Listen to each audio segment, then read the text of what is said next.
So just to show you, just turn it on the side here, the differences in the stitches again. So this line here is your single crochet, and then we move up, we have the half double crochet line, and then here we have the double crochet lines, and then these are the triple crochet. So as you can see with the triple crochet, got quite large gaps between, and for some designs, believe it or not, you will be required to make those gaps slightly bigger. And then it's the same with the double, the half double, and where is it? Oh, there we go. And then you notice there are very small holes with the single, but I've done it this way so that you can see the gradual progression. The next stitch I'm going to move on to is the puff stitch.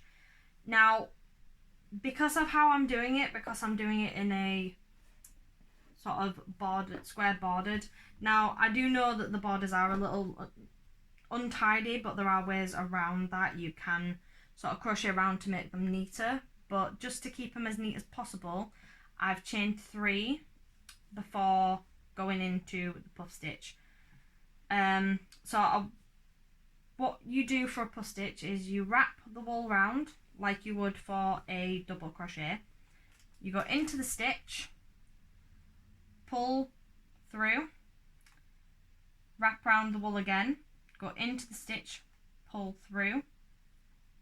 Just keep an eye on how many you have. So this has 1, 2, 3, 4, 5 there. And then you wrap around again, go through, pull your wool through and pull through like so, at which point you should have 7, I think. 1, 2, 3, 4, 5, 6, 7 hoops on your hook.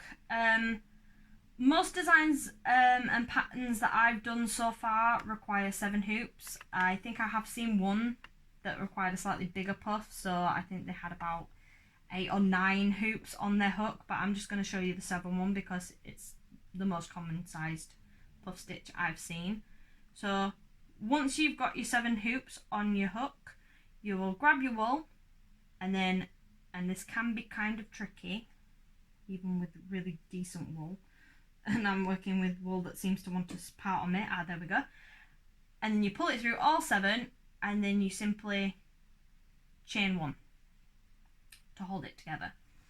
And then once you've done that, you would wrap your wool around like you were going in for a double crochet, go into the stitch, grab your wool, pull through, and don't forget to sort of go like that so that you create the puff.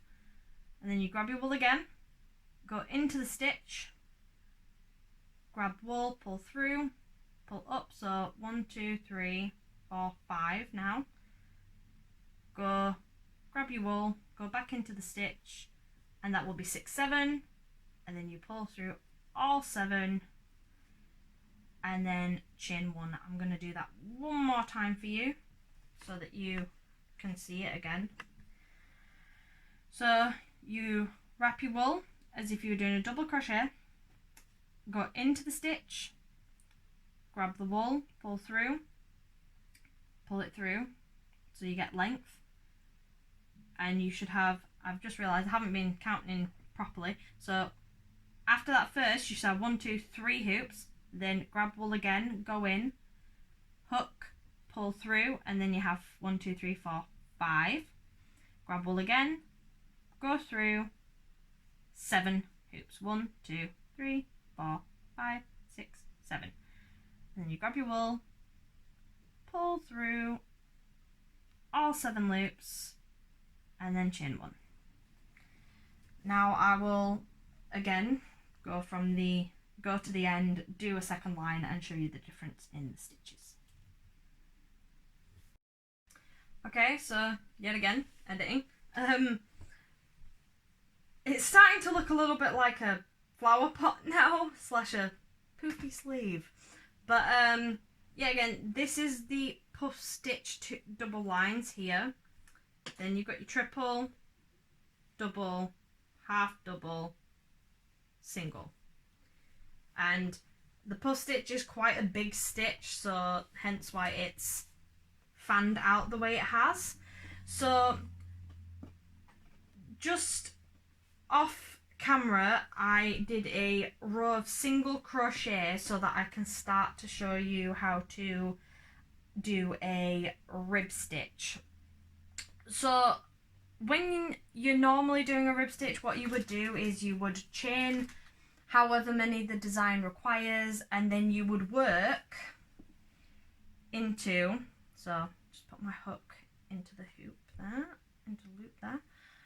So as you can see, and I've showed you this previously, there are like little V's where the stitches are. For a rib stitch, you would work into the back V. So you've got that one there and that one there. You would work into this one, and then you would do a single crochet like so. There are rib stitches that may require a double or a triple, but that depends on how you would like, how deep you would like the gaps between the raised stitches. I will show you an example just for now. So this is some rib stitching using I believe single crochet.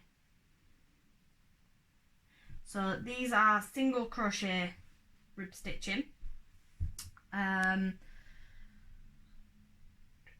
If you do say double, this ridge here would be wider. Likewise, if you were to do a triple stitch into the back loops, but you would always work into the back loops when doing a rib stitch. Put that there. So I will show you again. You go into the little V there. So what I'll do is I'll get the V on the hook so you can see it. Again, there you go. Got your little V there.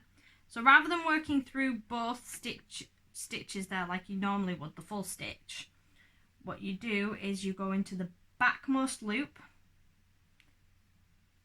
and pull through and just do a normal single crochet, but working into the back loops, at which point you leave that front loop there. So back loop, so you only have one hoop, not two, making one, and then you pull through. So I'm going to go down the line and I'm going to continue videoing so that you can see, hopefully, what I'm doing. No splitting on this one. There we go. But yeah, you keep working into the backmost loop of, one second, I need to unravel a bit more wool. There we go. But yeah, like I said, working into the backmost loop, and it will create a little ridge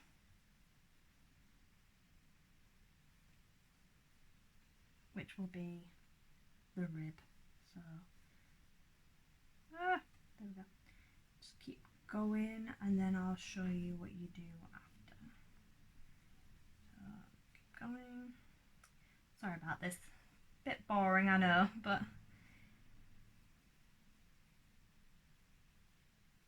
shouldn't take me too long to get to the end.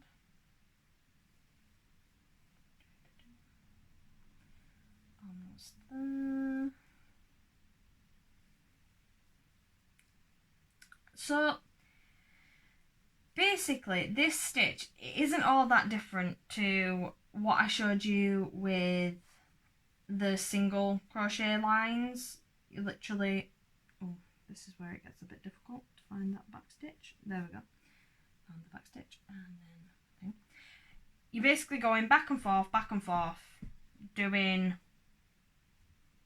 a single crochet, but whereas before, like I said, you would go straight through the hole and have essentially 2 hoops, which is 1 stitch, making 2 hoops like that. In this case, you are totally negating this stitch here, going over the top of it and into that back one, and doing a single crochet. And like I said, depending on the deepness of the ridge that you want in for your rib stitch, depends on whether you do a single crochet into the back loop, a double or a triple. But I'm just doing a single stitch for now. So I'm gonna go off camera now and finish a couple of lines so that I can show you the difference between the stitches. Okay, so I've done them off camera. As you can see, they're nicely ribbed. So this is what you will get at the end of working your single crochet into your back loop. And I know I sound like a record got stuck, but yet again, like I said, depending on what stitch you use, depends on how deep these ridges are, double, triple, whatever the pattern requires or whatever you want for any patterns you might be making yourself. So one last time, there's your single, there's your half double, there's your double, there's your triple, these are your puff stitch, and then this is your rib stitch. I'm now going to show you how to cast off. So what you would do is you would chain 1, whoop, that didn't go well, hang on, try that again. You would chain 1 as if you were about to do another line, and you pull your working yarn like that, and you're probably thinking, wow, you pulled it out quite far, but there's a reason I do this. I like to secure my work because sometimes if you cut too close when you're cutting off the tail, it can unravel your work, so I like to do a little something. So snip there, so I can pull that off, just throw my wool back there, and then you pull tight like that. And then to make sure that my work is completely safe, I like to go in through that stitch, pull through,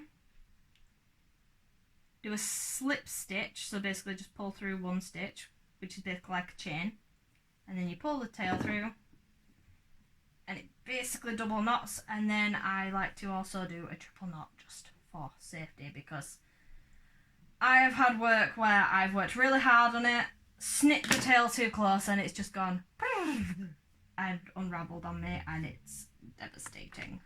So pull that really nice and tight, and then just snip off. You'll probably end up throughout your course of time of crocheting with lots of a box full of these little teeny tiny pieces of wool. I don't like to throw them away because I tend to like to reuse everything. I haven't yet thought of a use for them, but who knows, once I amass a large enough number, I might figure out something. Might even brush them to make them into like hair and stuff and decorate. You never know, everything's useful, every little bit. So yeah, that would be your finished work. Now obviously this is just like swatches to show the different stitches, but that would be how you would cast off. Thank you for watching.